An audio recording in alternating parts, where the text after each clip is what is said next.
बिस्मिल्लाहिर्रहमानिर्रहीम। नाजरीन, प्रोग्राम दस्तक में हम आपको खुशामदीद कहते हैं। आज अहम ख़बर है और इस ख़बर का हम तज्ज़िया करेंगे, अपने माहिरीन से इनकी राय लेंगे। और इंतहाई अहम ख़बर यह है कि अक़वाम मुत्तहिदा की सलामती कौंसिल की मॉनिटरिंग रिपोर्ट जारी कर दी गई है। ये 27वीं रिपोर्ट है और इसमें ख़ास तौर पर दहशत गर्दी के ख़िलाफ़ जंग में पाकिस्तान की कुर्बानियों का एतराफ़ किया गया है। और सबसे अहम बात जो पाकिस्तान करता रहा है कि पाकिस्तान को अफ़गानिस्तान में जो कायम दहशत गर्द ग्रुप्स और तंजीमें हैं, उनसे पाकिस्तान की सलामती को ख़तरा है।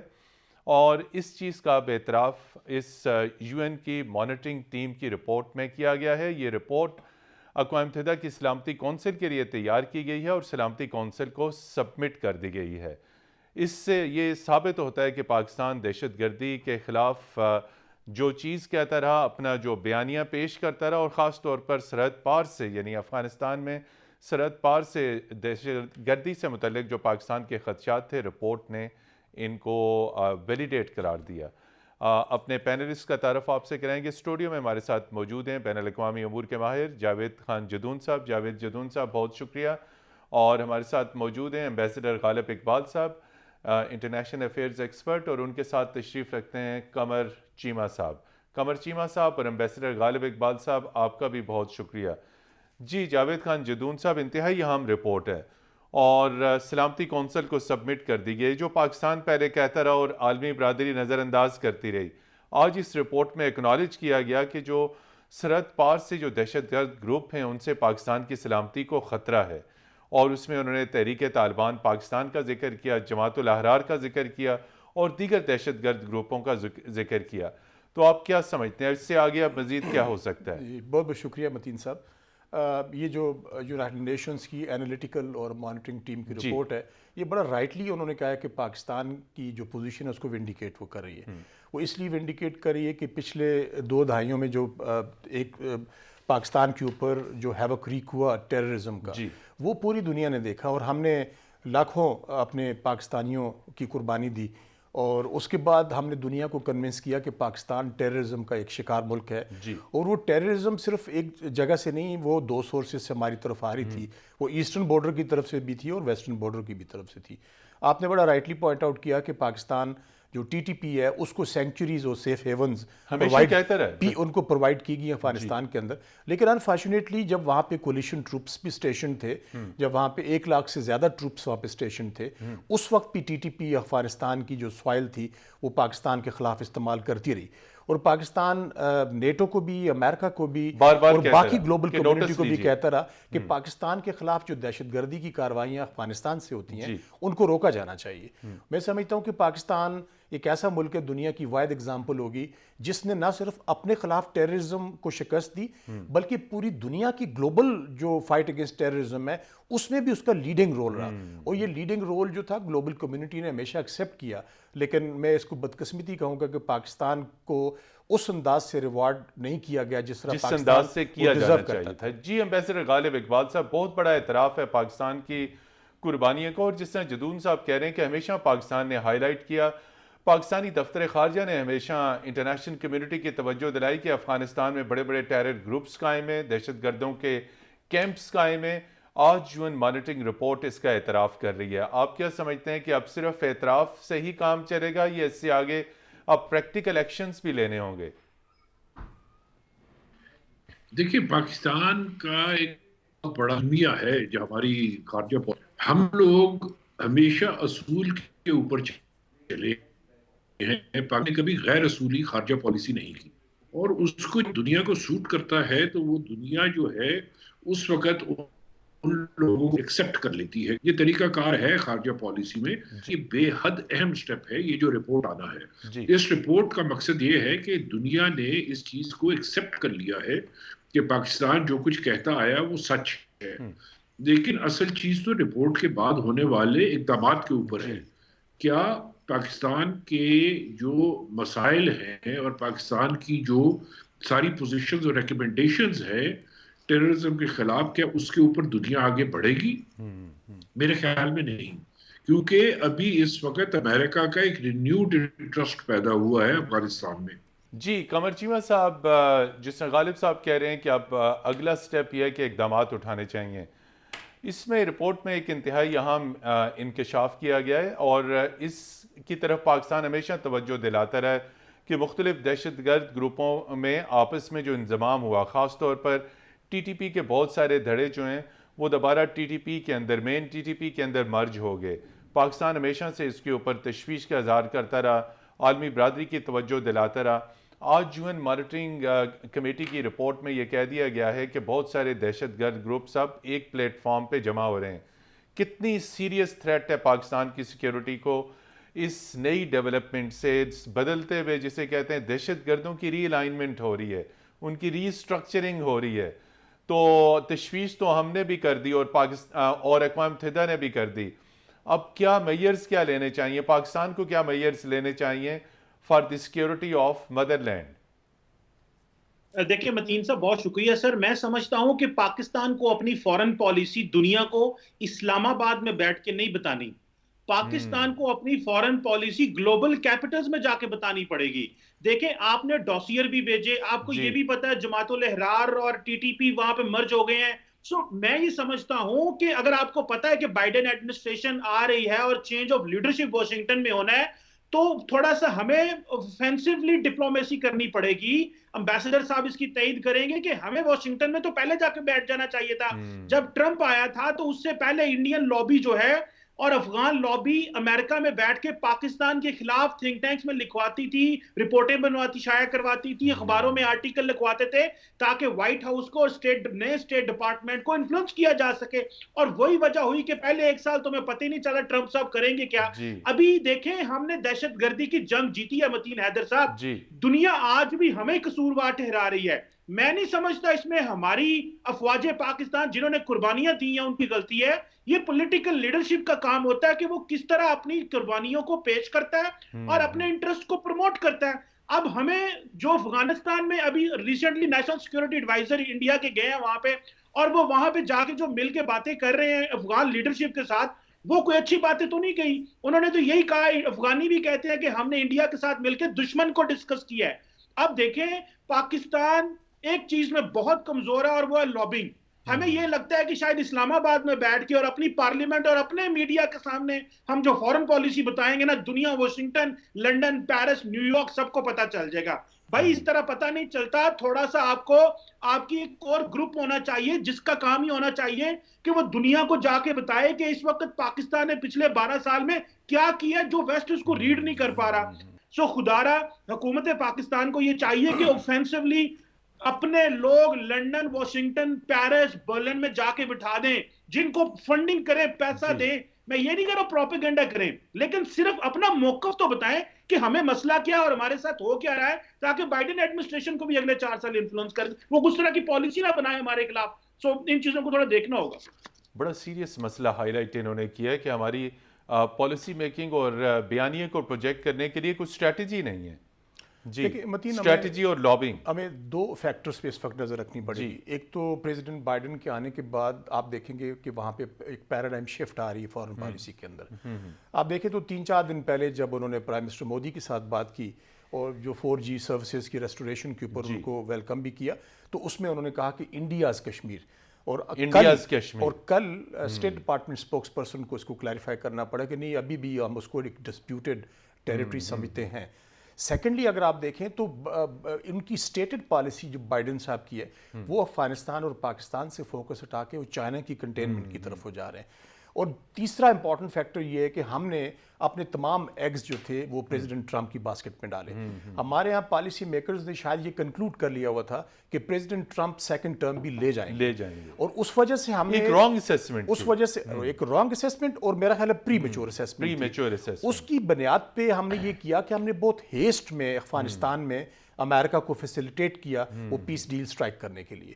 हमारे फॉरेन पॉलिसी जो लोग इसको फॉर्मुलेट कर रहे थे, उनका ख्याल था कि अगर हम इतनी सपोर्ट करेंगे अमेरिका को तो क्विड प्रोक की तरह के बेसिस पे हमें वाशिंगटन सपोर्ट प्रोवाइड करेगा कुछ हमें मिलेगा, अगेंस्ट कुछ इंडिया। लो और कुछ दो। मगर अब क्या हुआ कि प्रेसिडेंट ट्रंप के डिपार्चर के बाद अब प्रेसिडेंट बाइडेन की जो पॉलिसी है वो उसको फॉलो तो नहीं कर पा रहे, और अगर पाकिस्तान ने हेस्ट में जो फैसिलिटेशन किया वाशिंगटन को, अब उसके जवाब में पाकिस्तान के हाथ क्या आया कि ये रिपोर्ट पाकिस्तान के उन खतरात को और पाकिस्तान की उन एप्रीहेंशंस को एंडोर्स करती है कि वहाँ की गवर्नमेंट के बगैर मतीन जो गवर्नमेंट अफगानिस्तान के अंदर काबुल में, उनकी एक्टिव सपोर्ट के बगैर ये जो टेरर ग्रुप्स हैं वो सस्टेन नहीं कर सकते थे। तो एक तरफ पाकिस्तान वहाँ पे पीस प्रोसेस को फैसिलिटेट कर रहे हैं, दूसरी तरफ अफगान गवर्नमेंट वहाँ पे जो टेरर ग्रुप्स हैं उनको वो सपोर्ट भी कर रही है, उनको सेफ हेवन्स भी और सेंचुरीज भी प्रोवाइड कर रही है। तो मेरा ख्याल है कि अब पाकिस्तान को अब जो नई एडमिनिस्ट्रेशन है उनके साथ बात करनी पड़ेगी कि पाकिस्तान ने आउट ऑफ वे होके अपनी इस्तात से ज़्यादा काम किया और वहाँ पे अमेरिका का जो पीस प्रोसेस है उसको हमने फैसिलिटेट भी किया, तो क्या उसके जवाब में अमेरिका को अफगान गवर्नमेंट पे प्रेशर नहीं डालना चाहिए कि ये जो अब रिपोर्ट आई है इससे बड़ी और सबूत क्या होगा कि पाकिस्तान को ख़तरात वहाँ पे हैं, और वो लोग जो बैठे हुए हैं TTP उसके एफिलिएट, वो पाकिस्तान के लिए कांस्टेंट बेसिस पे एक थ्रेट है, और टेररिज्म किसी वक्त भी पाकिस्तान में फिर से रिवाइव हो सकता है। तो मेरा ख्याल है कि अब क्विड प्रो को के बेसिस पे पाकिस्तान को डिमांड करना चाहिए, इनफैक्ट कहना नहीं चाहिए, डिमांड करना चाहिए कि हमने आपको फैसिलिटेट किया, ये हमारी अपनी इंटरेस्ट में भी था, हमने इसलिए नहीं किया कि इसमें अमेरिका की इंटरेस्ट थी। पाकिस्तान खुद भी चाहता है कि अफगानिस्तान में पीस आए, और अफगानिस्तान में अगर पीस आता है तो पाकिस्तान के अंदर पीस है, लेकिन हार्ड नेगोशिएशंस की ज़रूरत है और इंतहाई मैं समझता हूँ ब्लंट कन्वर्सेशन की अमेरिकन ऑफिशियल्स के साथ ज़रूरत है कि पाकिस्तान को ये जो खतरात हैं इनसे बचाने के लिए अमेरिका को अफगानिस्तान में अपना रोल प्ले करना चाहिए। जी, हार्ड और ब्लंट कन्वर्सेशन की ज़रूरत है, ये सवाल करेंगे हम एम्बेसडर गालिब इकबाल साहब से, लेकिन यहाँ पर लेते हैं एक ब्रेक। ब्रेक के बाद आपकी खिदमत में फिर हाजिर होंगे, हमारे साथ रहिएगा।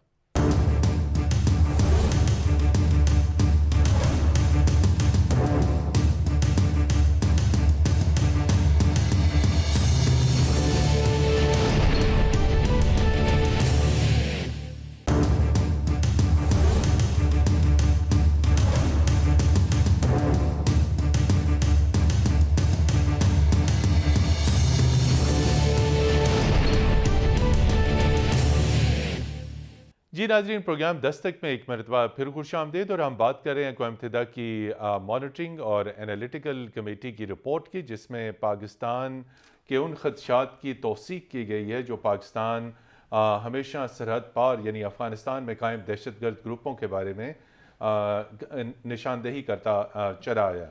एम्बेसडर गालिब इकबाल साहब, कितनी ब्लंट और बोल्ड डिप्लोमेसी की इस वक्त हमें ज़रूरत है? इस वक्त हमें चार अतराफ से ख़तरात का सामना है। अक़वाम मुत्तहिदा की मॉनिटरिंग कमेटी की रिपोर्ट आ चुकी है। रिपोर्ट तो एक्नॉलेजमेंट है बिल्कुल हमारे खदशात की, पाकिस्तान के उन तमाम तर नुकात और पाकिस्तान के उन तमाम तर पॉइंट्स जिनके ऊपर पाकिस्तान हमेशा कहता रहा कि जी दहशतगर्द ग्रुप अफ़गानिस्तान में ऑपरेट कर रहे हैं। सवाल अब लॉबिंग के ऊपर है कि लॉबिंग हमें वाशिंगटन में करनी पड़ेगी, और कितनी ब्लंट और कितनी बोल्ड डिप्लोमेसी की ज़रूरत है, और ये हमारी डिप्लोमेसी कमज़ोर क्यों है? देखिए, डिप्लोमेसी तो हमेशा ही आपको ज़रा प्रोएक्टिव तरीके से करने की ज़रूरत है, बिलखसूस से मुल्क जैसे हमारा अपना प्यारा पाकिस्तान, ये जब हर तरफ से मुश्किलात में घिरा होता है तो हम लोगों को प्रोएक्टिव पॉलिसी रखने की ज़रूरत है।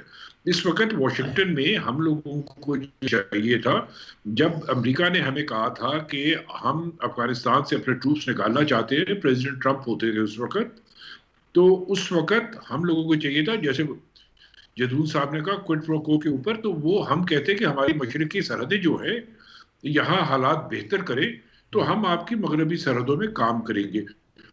उसमें आपको एक थोड़ा सा लेवरेज भी होता है और एक मैनूवर करने की कैपेसिटी बढ़ जाती है। वो ये होता है कि हमें नहीं मालूम था कि अगली एडमिनिस्ट्रेशन किसकी होगी, सो अगर उन दोनों चीजों को हम लिंकअप कर देते तो इस वक्त जब अगर नई हुकूमत आ रही है तो उस वक्त हम लोगों एक पोजीशन लेने की सूरत हाल में होते कि हमने वापस आना है तो आने में आसानी होती, सीधा आगे जाना है तो जाने में आसानी होती। अब चूंकि अमेरिका अपनी पोजीशन जो है अफगानिस्तान में मुकम्मल तौर पे खत्म करना चाह रहा है या काफी हद तक तब्दील करना चाह रहा है, तो पाकिस्तान की वो जो मैनूवर करने की और जो स्पेस हमें मिली हुई थी उसमें थोड़ी कमी वाकया हो गई है। तो अब आपको वॉशिंगटन में करने की जरूरत है, लेकिन वॉशिंगटन में करने के लिए फिर वही पुराना मौजू आ जाता है कि हम लोग करेंगे कैसे। क्या हमें लॉबिस्ट रखने की ज़रूरत है? क्या हमें वहाँ अमेरिकन और पाकिस्तानी ओरिजिन जो हैं उन लोगों को ऑन बोर्ड लेने की ज़रूरत है, या हमको एक्सपर्ट्स वहाँ रखें जो कि उसकी ज़रूरत है?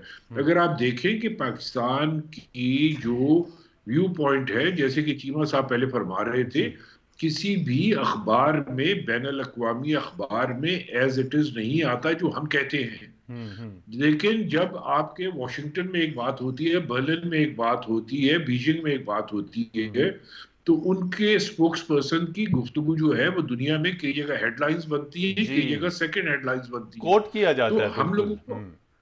हम लोगों को इसका जो है आगे बढ़ने की जरूरत है जी, और प्रोएक्टिवली करने की जरूरत है। जब आपने, चीमा साहब ने बड़ी खूबसूरत बात की है कि इसके लिए आपको इस्लामाबाद में बैठ करके जो ऑलरेडी कन्वर्ट हुए हैं उनको कन्वर्ट करने की जरूरत नहीं है। आपने तो उनको कन्वर्ट करना है जो कि नहीं हुए। बाहर निकले, दुनिया को बताएं, ममालिक को बताएं, अवाम को उस ममालिक को बताएं, पब्लिक डिप्लोमेसी के तहत हर एक से आपने बात करनी है। आगे बढ़ेंगे तो काम बनेगा, ऐसे नहीं बनेगा। जी चीमा साहब, डोजियर पाकिस्तान ने पेश किया था और ये जो अक़वाम मुत्तहिदा की मॉनिटरिंग कमेटी की रिपोर्ट है, यकीनी तौर पे पाकिस्तान के डोजियर की भी इंडोर्समेंट है। आप क्या समझते हैं कि मजीद इससे आगे अब क्या करना चाहिए? चूँकि रिपोर्ट तो कमेटी की आ चुकी, सलामती कौंसिल में सबमिट हो चुकी, सलामती कौंसिल में गैर मुस्तकिल रुकन के तौर पर हिंदुस्तान भी बैठा है, तो पाकिस्तान के लिए आप क्या समझते हैं कितने चैलेंजेस बढ़ गए हैं? रिपोर्ट का आना, सबमिट हो जाना, आगे क्या टेकअप होगी, डिस्कशन होगी, और डिस्कशन होगी तो यकीनी तौर पे हिंदुस्तान सलामती कौंसिल में शोर तो मचाएगा, तो इसका मुकाबला भी करना है हमने। देखिए मतीन साहब, सबसे पहले तो हमने जो डॉसियर जमा कराए थे उनको फॉलो अप लें और बताएं कि उनको फॉलो अप क्या है। दुनिया अगर उसको सीरियस नहीं ले रही तो दुनिया और कितना सीरियस ले रही है, ये हम फॉलो अप लेंगे तो हमें पता चलेगा। आपने इतनी देखे फॉरेन मिनिस्टर साहब ने और DGISPR ने इंटरनेशनल मीडिया के सामने बातें की। मैंने इंडियन से जब पूछते हैं हम कि भाई बताएं आप, उन्होंने कहा जी जब रिपोर्ट आएगी देखेंगे, जब हमसे कोई पूछेगा तो फिर हम देखेंगे ना, हम बात करेंगे उस हवाले से। सो जो सीडीज गई, वो जो स्क्रिप्ट थे वो लोगों ने, डिप्लोमेटिक कम्युनिटी ने पढ़े हैं, यहाँ पे इस्लामाबाद में बैठ के भी पढ़े हैं, बाकी जो ग्लोबली भी पढ़े गए हैं। उसका फॉलो अप लें, फॉलो अप क्या है। और जो ये रिपोर्ट अभी जो UN की तरफ से आई है, ये जारी बात है कि आपको एक बहुत बड़ा इंसेंटिव देती है। और हमारा मौकफ तो, मुझे एक बात, मेरा मौकफ ये है कि पाकिस्तान जब दुनिया में बाहर निकलना होता है, देखें अमेरिका में आपने ये कोई आप जब पॉलिसी बनाते हैं तो अमेरिका को डील करने के लिए कोई अमेरिका आज है कल नहीं है, ऐसे तो नहीं होना। अमेरिका तो यहीं पे है, तो अमेरिका के से तो आप अगले 50 साल भी डील करना है। बीजिंग, पॉलिसीज भी उनके वही बड़े ममालिक है, उनके से तो पूरी जिंदगी डील करना है। तो उनके लिए लॉन्ग टर्म प्लान बनाए। हमारे वजीर आजम ने तो मगरब से ताल्लुकात ही खराब कर लिए हुए हैं। इमरान खान साहब आज भी दुनिया में तालिबान खान के नाम से जाने जाते हैं। और फिर फ्रांस से हमारे ताल्लुकात खराब है, ग्रेट ब्रिटेन से तो हमारी बात ही। इमरान खान साहब जब से वजीर आजम बने हैं वो तो कभी मुल्क से बाहर गए ही नहीं है, उन्होंने तो कभी अप्रोच ही नहीं किया कभी किसी को। और देखिए बाकी सेकंड टियर लीडरशिप जो होती है उसकी लिमिटेशंस होती हैं, और ये इमरान खान का काम था। इमरान खान जाके UN में इस्लामोफोबिया पे बात कर रहे, मगरब ये समझता है कि ये सिर्फ मजहबी बातें हमारे साथ कर रहे हैं, बाकी तो ये जो दुनिया के मामलात हैं उनको समझते नहीं है। सो हमने जो बाकी एजेंडा था वो भी कंप्रोमाइज कर लिया सिर्फ इस्लामोफोबिया पे बात करके, वो के बड़ा जेन्युइन मसला है। लेकिन दुनिया तो उसको समझती है कि जो काम, देखिए जब फ्रांस में हमले हुए थे तो सऊदी अरब ने बड़े बड़े पर्चे छापे थे और हमने पाकिस्तान में यहाँ पे मिठाइयां बांटी थी। सो हमें थोड़ा इनलाइन होना पड़ेगा जो दुनिया का जो इस वक्त सिस्टम है उसके साथ। सो मुझे ये लगता है कि फॉलो अप लेना चाहिए। अगर हम अच्छा फॉलो अप ले रहे हैं, जो हमारे साथ ज्यादतियां हो रही हैं वो दुनिया को बताएं। ये जो इंटरनेशनल कम्युनिटी के कुछ लोग यहाँ बैठे हैं, मीडिया के लोग बैठे हैं, उनको तो हम फीड कर रहे हैं, लेकिन उनके वापस जब जाता है ये रिपोर्ट बाहर जाती है तो वहां से क्या रिस्पॉन्स आ रहा है। सो मुझे तो इस चीज की फिक्र है कि मैं समझता हूं कि हम आइसोलेट हो रहे हैं, हम आहिस्ता आहिस्ता आइसोलेट हो रहे हैं। हमने दहशतगर्दी की जंग में सबसे ज्यादा सेक्रीफाइस भी किया, नुकसान भी हमारा हो गया, इकोनॉमिकली भी, जानी माली हर लिहाज से, और हम ही पे क्वेश्चन मार्क लग रहा है।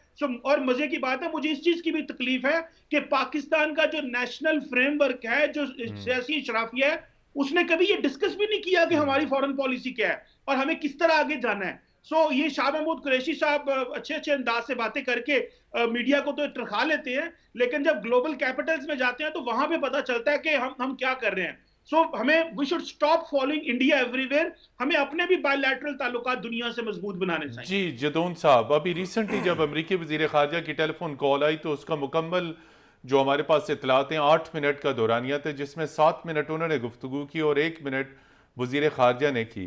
तो हम तो बहुत खुशफहमी में मुब्तला थे कि बाइडन इंतजामिया की डिफरेंट अप्रोच होगी, लेकिन पहली टेलीफोन कॉल में फोकस जो है वो डैनियल पर्ल पे चला गया, डू मोर की बात की गई। जी मतीन, मैं समझता हूँ कि प्रेसिडेंट बाइडन के आने के बाद हमारे लिए जहाँ चैलेंजेस हैं वहाँ अपॉर्चुनिटीज़ भी हैं। जी अपॉर्चुनिटीज भी हैं। हमें ग्लास हाफ फिल्ड देखना चाहिए। उसकी बुनियादी वजह यह है कि अमेरिका अपनी ट्रेडिशनल फॉरेन पॉलिसी और डिफेंस पॉलिसी की तरफ रिटर्न कर रहा है। प्रेसिडेंट ट्रंप क्योंकि अनऑर्थोडॉक्स पॉलिसीज उन्होंने अडॉप्ट की और वो ट्विटर के जरिए फॉरेन पॉलिसी भी और यूएसए की डिफेंस पॉलिसी भी वो उसको रन कर रहे हैं, ट्विटर के जरिए चलाते तो अगर आप देखें तो अब क्योंकि इससे पहले ट्रंप से पहले सेंटकॉम का जो रोल था साउथ एशिया में और पाकिस्तान के साथ जो इसकी एंगेजमेंट थी बड़ा गहरा रोल था, वो डीप रूटेड थी।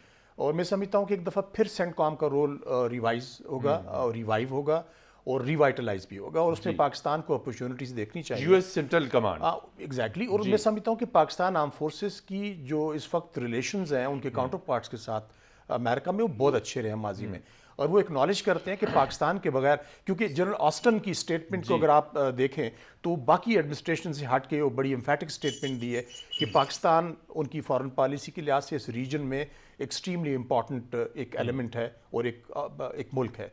तो मैं समझता हूँ कि उनकी आर्म फोर्सेस के अंदर, उनकी सेंटकॉम के अंदर, उनके पेंटागन के अंदर पाकिस्तान की अहमियत अब फिर से रिवाइव होने जा रही है। लेकिन इंपॉर्टेंट ये है कि हम उसको कितना कैपिटलाइज कर सकते हैं, कितना अपने बेनिफिट में उसको लेके आ सकते हैं। जैसे गालिब इकबाल साहब ने थोड़ी देर पहले पॉइंट आउट किया कि बुनियादी तौर पे इस वक्त फॉरेन पॉलिसी के कॉन्टोर्स को बदलना पड़ेगा। अगर आप माजी की तरह उसी अंदाज से लेड बैक फॉरेन पॉलिसी के ऊपर रहेंगे तो वो आपके ऑब्जेक्टिव्स आप अचीव नहीं कर पाएंगे, क्योंकि इन कंट्रास्ट इंडिया इस वक्त बहुत ही एग्रेसिव फॉरेन पॉलिसी को अडॉप्ट किए हुए है और उनके रिलेशंस डिफेंस के अंदर भी और इकोनॉमिक टाइज भी वेस्ट के साथ वो बड़े स्ट्रांग हो चुके हुए हैं। इस हद तक कि अमेरिका की जो मेन मैन्युफैक्चरर्स हैं फाइटर प्लेन्स बनाने वाले, वो इंडिया को हर तरह की डिफेंस इक्विपमेंट ऑफर करते चले जा रहे हैं, बिकॉज इस वक्त सबसे बड़ी मार्केट दुनिया की इस वक्त जो आर्मामेंट की है, यानी आप देखें तो दुनिया के 3-4 बड़े जो इंपोर्टर्स हैं वेपन्स के, जो इंपोर्टर्स हैं तो इंडिया उसमें दूसरे या तीसरे नंबर पे आता है। तो मैं समझता हूँ कि पाकिस्तान को अब थोड़ा सा कुछ सोचना पड़ेगा। अगर आप हमेशा एक ही तरह की फॉरेन पॉलिसी, एक ही तरह की स्ट्रैटेजी के ऊपर चलेंगे, हम आप क्यों नहीं ये कह सकते कि अफगानिस्तान के अंदर जो सपोर्ट है बिकॉज ऑफ इंडिया है। इंडिया की इंटेलिजेंस एजेंसी वहां पे ऑपरेट कर रही है और वो in collaboration with the Afghan intelligence agencies in तमाम टेरर नेटवर्क्स को सपोर्ट प्रोवाइड कर रही है। अगर इस रिपोर्ट को जो यूएन की तरफ से अभी रिलीज हुई है, इसको अगर बेस बना के आप इंडिया को कल्प्रेट के तौर पे दुनिया के सामने पेश करें और कहें कि ये, अगर हम थ्रेट परसेप्शन की बात करते हैं वेस्टर्न बॉर्डर की तरफ से, तो वो हमको अफगान गवर्नमेंट की तरफ से नहीं है, वो हमको बुनियादी तौर पे इंडिया की जो प्रेजेंस है वहां पे, इंडिया का जो हैवी फुटप्रिंट है अफगानिस्तान के अंदर, और इंडिया देखें आप बलूचिस्तान में देख लें जिस तरह का फैन कर रहा है टेररिज्म को इंडिया, जिस तरह के फाइनेंशियल सपोर्ट प्रोवाइड कर रहा है, कुलभूषण तो एक बड़ी एग्जांपल है। इसके बाद आप देख लें जितने वहां पे टेरर इंसिडेंट्स हो रहे हैं, कहीं ना कहीं से उसकी जो लिंकेजेस हैं आप उसको इंडियन इंटेलिजेंस एजेंसी रॉ के साथ मिलेंगी। और अफगानिस्तान की तरफ जो पाकिस्तानी ट्रूप्स को टारगेट किया जाता है तो उसमें भी इंडियंस इन्वॉल्व हैं और उसमें अफगानिस्तान की इंटेलिजेंस एजेंसी भी इन्वॉल्व है। तो मेरा ख्याल है पाकिस्तान को अब खुल के ये बात करनी चाहिए कि अगर ये होता रहेगा तो आप हमसे तवक्को ना करें कि हम इस प्रोसेस को, और ना ये, और दूसरा ये कि पाकिस्तान को किसी सूरत में भी चाइना की कंटेनमेंट के अंदर जो अमेरिका की पॉलिसी का उसका हिस्सा किसी सूरत में नहीं बनना चाहिए। इस नुक्ते पे गुफ्तगू का सिलसिला जारी रखेंगे। यहाँ पर लेते हैं एक ब्रेक के बाद आपकी खिदमत में फिर हाजिर होंगे, हमारे साथ रहिएगा।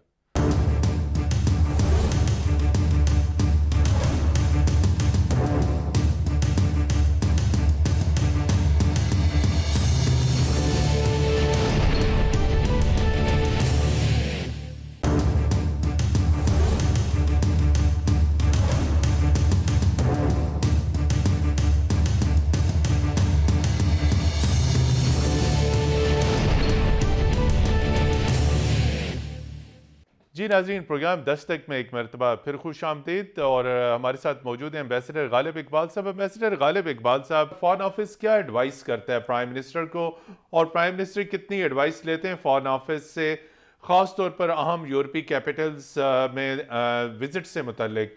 वज़ीर आज़म को लंदन जाना चाहिए था, 2.5 ईयर्स हो चुके हैं, आज तक ऑफिशियल बरतानिया का टूर नहीं हुआ। बरतानिया से हमेशा हम तवक्को करते हैं कि वो कश्मीर पे हमारी सपोर्ट करेगा। बरतानिया से हमेशा हम तवक्को करते हैं कि दहशतगर्दी के ख़िलाफ़ जंग में पाकिस्तान के बयानिए को वो इंडोर्स करेगा, लेकिन महज स्टेटमेंट्स की हद तक। तो ये क्यों गैप है foreign office and prime minister office में? नहीं, गैप तो नहीं है मेरे ख्याल में जी। प्राइम मिनिस्टर्स ऑफिस को जैसे भी वजारत खारजा एडवाइस करती है। आगे उनको मशवरा देते हैं वैसे ही, लेकिन डिसीजन तो फाइनली कैबिनेट का होता है। तो cabinet whatever they decide that is to be implemented, और वही चीज़ है जो वजारत खारजा उसको इम्प्लीमेंट करती है। लेकिन असल चीज़ ज़रूरी ये है कि जी इस वक्त हमें अपने कैपिटल से निकल कर सारी जगह आपको जाने की ज़रूरत है। ये जो गैप आप कह रहे हैं ना, ये गैप नहीं है। ये गैप इस वजह से आपको लग रहा है कि हम लोग अपने ही मुल्क में अपने ही लोगों को ये बातें कहते जा रहे हैं। यही बातें हम बाहर जाके करनी, यही बातें बाहर जाके करनी है जी। लेकिन उसको कहने के लिए आपको एक पोजीशनिंग होती है। आपने अपने आप को पहले से पोजीशन करना होता है, उसके हिसाब से आपने आगे बढ़ना है। आपको पता है कि कंट्री एक्स के साथ आपके ताल्लुकात कैसे हैं, उसके अंदर आप देखें कि प्रोज एंड कॉन्स क्या क्या है। हम किस जगह पे ये कर सकते हैं, किस जगह पे चाबी दे सकते हैं, किस जगह पे हमें थोड़ा बेंड होना पड़ेगा। उस हिसाब से आपने हर मुल्क जो है उसके आपने उसको आइडेंटिफाई करना है, उसके अंदर देखना है कि किस मुल्क के साथ हम किस हद तक जा सकते हैं। उसके साथ आपने ये पॉलिसी लगानी है। और इसमें चीमा साहब जैसे कह रहे थे कि जी एक कोर ग्रुप होना चाहिए। कोर ग्रुप वजारत खारजा ही है, लेकिन आपको सबको मिलजुल के आगे बढ़ने की जरूरत है। हम लोग इस वक्त वजारत खारजा में शाह महमूद कुरैशी साहब के ऊपर रिलाई कर रहे हैं, और प्राइम मिनिस्टर की बातों के ऊपर और उनकी तकारीर के ऊपर हम रिलाई कर रहे हैं। लेकिन हमें आगे बढ़कर इकट्ठे होकर सबको आगे चलना है, पूरे ग्रुप को इकट्ठा चलना है। वजारत खारजा के हर जो डिवीजन है उसको एक डायरेक्शन दे के आपने इस तरफ जाना है, वो उनके हिसाब से चलना चाहिए उनको।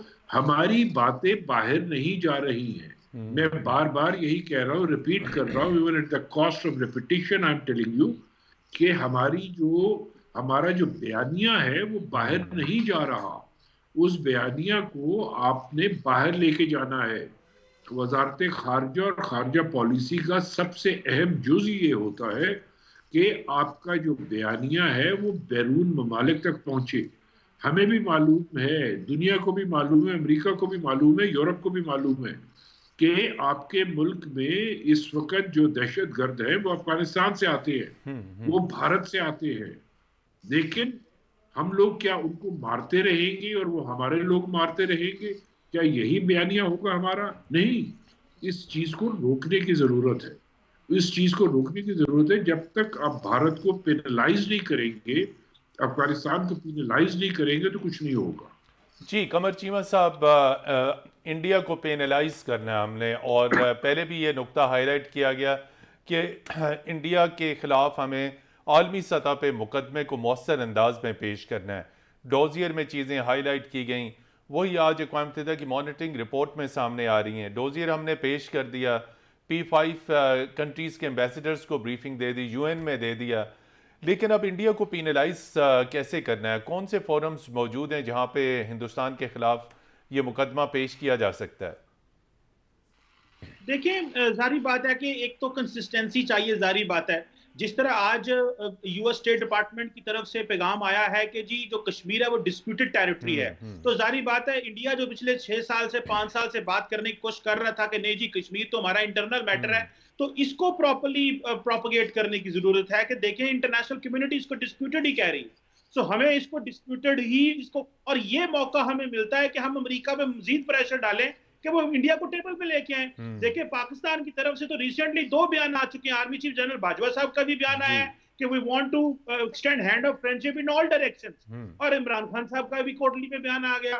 सो इवन देन आप देखें कि अगर आप हाथ फैला रहे हैं और अगर हाथ आपका कोई ले नहीं रहा, तो आपको इसको सीरियसली सोचना पड़ेगा कि दुनिया, हम बाइडेन एडमिनिस्ट्रेशन को बताने की कोशिश कर रहे हैं कि we are for peace, we want dialogue, लेकिन ये भारत है जो मामलात खराब कर रहा है। तो दहशतगर्दी इस चीज कर रहा है। में ये थोड़ा सा हमें मजीद बाइडेन एडमिनिस्ट्रेशन को थोड़ा प्रोएक्टिवली डील करना पड़ेगा, और ये जो बाइडेन एडमिनिस्ट्रेशन की तरफ बयान आया कश्मीर के ऊपर, इसको ग्लोबली प्रोजेक्ट करना पड़ेगा और बाकी मुल्कों से भी इस तरह की स्टेटमेंट्स दिलवानी चाहिए। जी जदून साहब। देखिए मतीन, आपने 2-3 दफ़ा रिपीटेडली क्वेश्चन किया कि हमारे फॉरेन ऑफिस को या हमारे मिनिस्ट्री ऑफ फॉरेन अफेयर्स को क्या करना चाहिए। जी, वे फॉरवर्ड क्या मैं है? ऑन द कॉन्ट्ररी समझता हूँ कि जो डायरेक्शन और विजन है it comes from the top, और टॉप पाकिस्तान में प्राइम मिनिस्टर ऑफ पाकिस्तान है। जी। देखिए आपकी फॉरेन मिनिस्ट्री जो है बेसिकली एक इंस्ट्रूमेंट है आपकी फॉरेन पॉलिसी को रन करने के लिए, लेकिन वो विजन वज़ीर कहाँ आज़म से के आएगी? विजन के मुताबिक देखिए चलेगी। हमने हाँ। पिछले 2.5 सालों में क्या किया कि हमने अपने बने बनाए टेस्टेड फ्रेंड्स को लूज किया।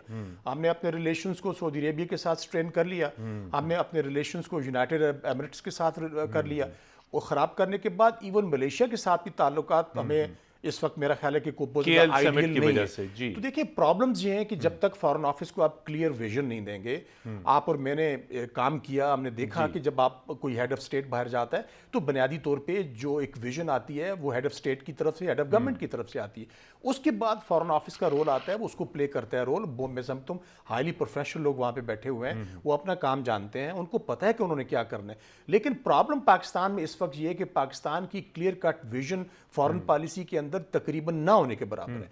आपको पता नहीं कि आपकी स्टेटेड पोजीशन क्या है। आप पोजीशन लेते हैं एक कि पाकिस्तान की जो स्टेटेड पोजीशन कश्मीर पे थी कि हम कहते हैं कि प्लेबिसाइट, और वो भी in accordance with the UN security council resolution. लेकिन प्राइम मिनिस्टर ने वहां पे जो स्टेटमेंट दी जो बाद में कंट्रोवर्शियल बनी, मेरा ख्याल है कि हमें इन चीज़ों को भी देखना पड़ेगा कि क्या फॉरेन पॉलिसी के हवाले से, क्या टॉप लेवल पे गवर्नमेंट की तरफ से और प्राइम मिनिस्टर की तरफ से डायरेक्शंस क्या हैं। अगर आप ये समझते हैं कि आप इस अंदाज से फॉरेन पॉलिसी रन करके और पाकिस्तान को खतरात से निकाल लेंगे तो ये शायद बहुत मुश्किल होगा। इस वक्त पाकिस्तान के पास ऑप्शंस क्या हैं? पाकिस्तान के पास मतीन मेरी ख्याल में सबसे बड़ा जो ऑप्शन है वो मोस्ट इफेक्टिव ऑप्शन है कि आपको बाइडेन एडमिनिस्ट्रेशन को आपको एंगेज करना पड़ेगा। फौरी तौर पे बाइडेन एडमिनिस्ट्रेशन से बात करनी पड़ेगी। मेरा ख्याल है प्राइम मिनिस्टर को इस विजिट ऊपर करना चाहिए। विजिट करनी चाहिए, और फॉरेन ऑफिस को कहना चाहिए कि वो उनकी जो विजिट है आने वाले हफ्तों में, महीनों में, 6 माह, साल, जो भी टाइम पीरियड उनको मिलता है वहाँ पे उनकी एंगेजमेंट्स के मुताबिक प्राइम मिनिस्टर को एक वाशिंगटन की विजिट करनी चाहिए। बड़ा राइटली ये पॉइंट आउट किया गया कि लीडर्स के दरमियान में जो एक रिलेशंस बनते हैं वो दोनों मुल्कों के ऊपर रिफ्लेक्ट होते हैं। आपको बाइडेन एडमिनिस्ट्रेशन से लो लेवल पे एंगेज करने के बजाय टॉप लेवल पे एंगेज करना चाहिए, और जिस तरह आपने प्रेसिडेंट ट्रंप के साथ मुज़ाकरात किए और एक गुडविल आपने जनरेट की, तो मैं नहीं समझता हूँ कि कोई ऐसी रीज़न है कि प्राइम मिनिस्टर इमरान खान जो बड़े एलोक्वेंट हैं, अपनी बात बड़े अच्छे अंदाज से कर सकते हैं, उनको इश्यूज का भी पता है, आई एम वेरी कॉन्फिडेंट। लेकिन जब आप मुल्क से नहीं निकलेंगे तो आपके इश्यूज मतीन खत्म होने वाले नहीं है। ये बिल्कुल जो बार बार कहा जा रहा है इसमें कोई शक नहीं है कि पाकिस्तान की टॉप लीडरशिप को मुल्क से बाहर जाना पड़ेगा। इसके बगैर अगर आप समझते हैं कि पाकिस्तान में बैठ के अब तमाम जो परसेप्शंस है पाकिस्तान के बारे में नेगेटिव, उनको आप अगर समझते हैं कि उनको वाइप आउट कर देंगे तो वो शायद ऐसा नहीं होगा। जी नाज़रीन, बिल्कुल अक़वाम मुत्तहिदा की मॉनिटरिंग कमेटी की रिपोर्ट के ऊपर पाकिस्तान का जो बयानिया है वो महज स्टेटमेंट्स इस्लामाबाद में जारी करने से नहीं होगा। हमें मौसर सफारतकारी करते हुए दुनिया के मुख्तलिफ पावरफुल कैपिटल्स तक पहुँचना होगा। उन दुनिया के ममालिक की जो लीडरशिप है उनसे बात करनी होगी। इसी को मौसर सफारतकारी कहते हैं। हमारे पैनलिस्ट जावेद खान जदून साहब, एम्बेसडर गालिब इकबाल साहब, कमर चीमा साहब, आप तीनों हजरात का बहुत शुक्रिया। प्रोग्राम 10 तक की टीम को कल तक के लिए इजाज़त दीजिए। खुदा हाफिज़।